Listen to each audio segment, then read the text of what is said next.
What's up, guys, and welcome back to the home gardening channel.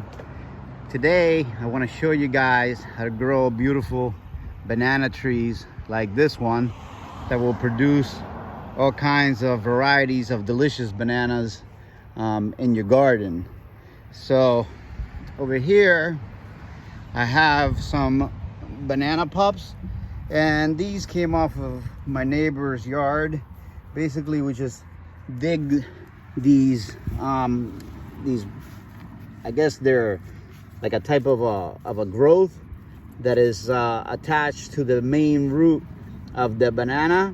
And what happens is these pups will sprout like this, and out of here will come another banana plant out of the ground.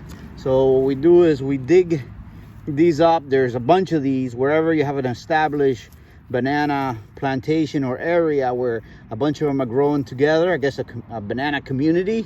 Then there's a bunch of these, and they're always coming out of the ground. I mean, you'll have tons. The older it is, the more of these banana plants you'll have, and you'll see baby ones. And you know, we cut the tops off of them, so that way this will actually take and grow faster from here. Once they have this, then this will propagate into new ones. Here's another one. It's got the new growth right there, and all the new growth will now concentrate here instead of the leaves. So there's two of them. This will make two brand new banana communities there. And then I'm going to show you guys where we planted one that was just a little shoot. Planted one right here. This will become like a privacy fence. Over here we got our pigeon peas and some figs. And this is, you know, an open, the neighbors didn't really finish the yard, so it's kind of like an open area there. And we really don't want to put an artificial fence, just because number one, it gets moldy like this, and then number two, whenever we have a wind, it knocks this fence down. They have had to put it up a bunch of times.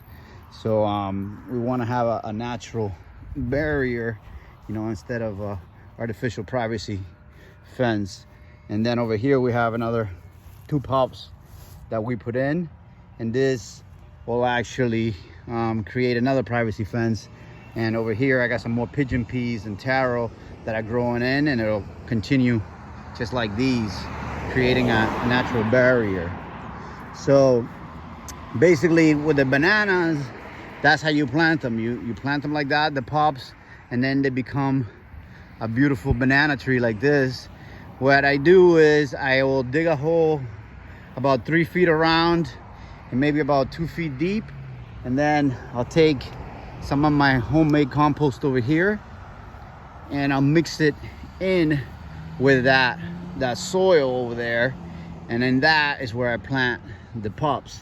And in a few days, actually a few weeks, they'll start growing new leaves, and they start looking like this guy. This guy's been here for a few months, and this is a dwarf variety, and you can see the segments from leaf to leaf are not very far. So that's how you can kind of tell that this one's a dwarf compared to the big one over there that's got the big separation between one leaf and another.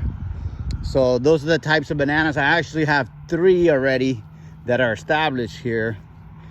Here's some of my ghost pepper plants. These are looking beautiful, but because of the heat right now, they just got flowers, and the flowers fall off. I just got one ghost pepper on one of the plants, and I was grateful for that, because with that I can make a decent amount of sauce. So here is another one. This one's a baby. I believe this is also another dwarf variety that someone brought to me. And this guy has been here, I don't know, maybe about a month, and he's got new growth right there. This is where the leaves come out of the center. So that will be a new leaf, and then he'll just continue, you know, they open up to the side and it will continue going up. But this one looks to be a dwarf, just because, as you can see here, these guys, regular size bananas, are really big. And this one was from a plant that my good friends Tiffany and Kareem brought to me, and we planted this one I think about 6 months ago, And look how big and healthy it is. And this will provide shade for other plants, and I can grow stuff around it. It'll produce bananas. But when you're growing in permaculture, everything's in harmony, and a lot of these plants here are doing beneficial tasks for others, providing shade from the brutal Florida sun and all of that. As you can see, I ripped up, you know, all of my grass, and now, you know, in these areas I'll be planting more stuff. Right now it's the summer, so is our down season. We rip up a lot of the stuff, a lot of these plants, except for like peppers, which are perennials. We rip up a lot of stuff. So we're gonna have more bananas. They're gonna be beautiful like this one. It's gonna be a great year. Thank you so much for watching, guys. Remember to share and like and subscribe so we can continue teaching people how to grow their own food. Thanks, and I'll see you next time.